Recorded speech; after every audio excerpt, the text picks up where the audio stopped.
compound effect of all the previous systems of inequality brings us to the fifth system, criminal justice. While the protests and racial unrest associated with George Floyd's death are surprising to some, they shouldn't be. We've experienced this horrible pattern time and time again. We experienced it in 1979 when Miami police beat motorcyclist Arthur McDuffie to death and then staged the crime scene to make it look like an accident.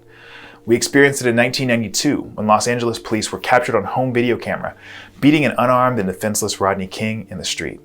And we experienced it in 2015 when a healthy Freddie Gray died of the neck and spine injuries he sustained while bound in the back of a moving police van. In each of these cases, protests ensued. The officers were arrested, riots broke out, additional people lost their lives, and the officers involved were cleared of all charges. While I believe we will always need people, in one form or another, who are willing to run toward gunfire to help those in need, and that we should honor people who risk their lives for the sake of others, we cannot and should not accept a system that imbues people with power and prestige, and then refuses to hold them accountable for their actions when they err. That is not a just system. We need to ask ourselves, what are the mechanisms that enable police officers to repeatedly escape any responsibility for their wrongs, even when it's caught on video or they admit to fabricating evidence? One reason comes down to relationships. Police and local prosecutors depend on one another for their day-to-day work. Police arrest people. Prosecutors bring charges and try the case. But prosecutors also often rely on police testimony to prove their case. Another reason is a law called qualified immunity. It makes it really hard to bring a lawsuit directly against an officer for their actions because the bar for proving the officer's conduct was illegal is so high.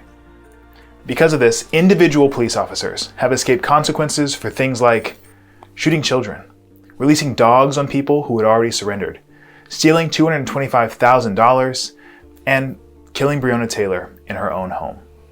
These reasons and more have led to a singular truth. With almost every single case of police violence, the police have walked away without facing any real repercussions.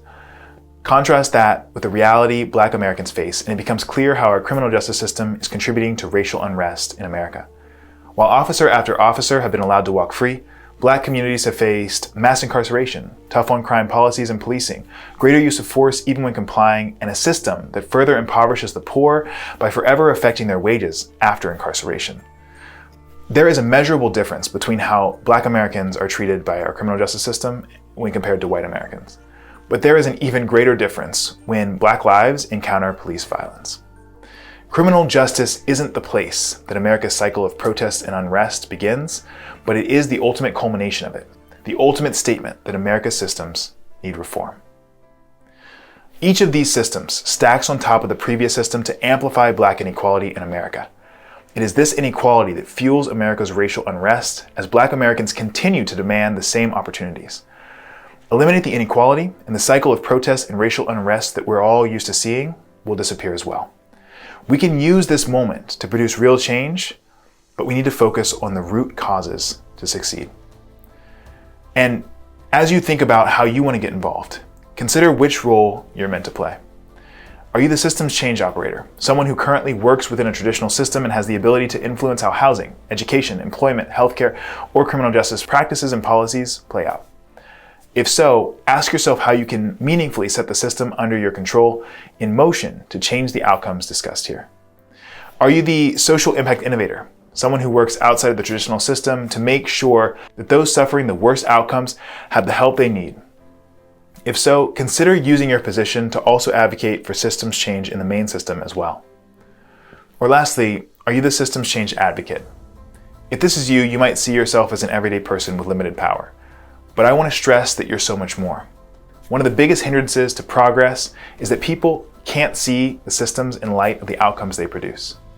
You can teach, you can share this video, you can have conversations, and you can call your senator. Whatever role you occupy, don't give in to hopelessness, and know that the only way we'll change the outcomes that I've talked about here is through consistent, targeted effort. I've learned that sometimes the solution is a policy change, other times it's a business approach, other times it's a service. But all of these require people behind them. If you have a project that you're working on to create change around one of these issues, DC Design can probably help. We offer consulting, coaching, and educational courses to create the type of change the world needs. Together, I know we can do this.